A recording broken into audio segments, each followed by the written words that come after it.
करते हैं हम आज की कहानी। आज की कहानी है एक गुरुकुल की।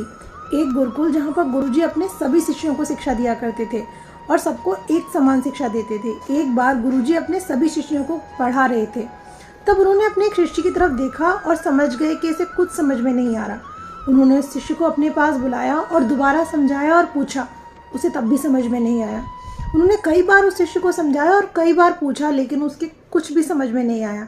तब गुरुजी को थोड़ा गुस्सा आ गया और उन्होंने कहा, ज़रा अपने हाथ की रेखाएं दिखाओ। जब उस बच्चे ने अपनी हाथ की रेखाएं दिखाई तो गुरुजी ने कहा, अरे इसमें तो शिक्षा की रेखा ही नहीं है, ऐसा करो तुम जाओ यहाँ से।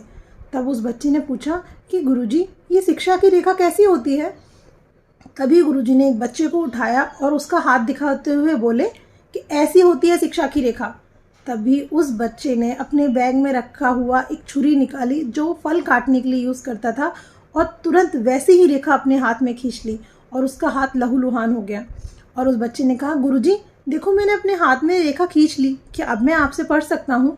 गुरुजी की आंखों में आंसू आ गए।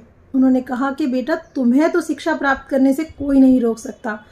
दृढ़ संकल्प और मेहनत के बल पे अपने हाथ की रेखाएं भी बदली जा सकती हैं। आप जानते हैं वो बच्चा महर्षि पाणिनि के नाम से प्रसिद्ध हुआ और उन्होंने संस्कृत व्याकरण अष्टाध्यायी की रचना की।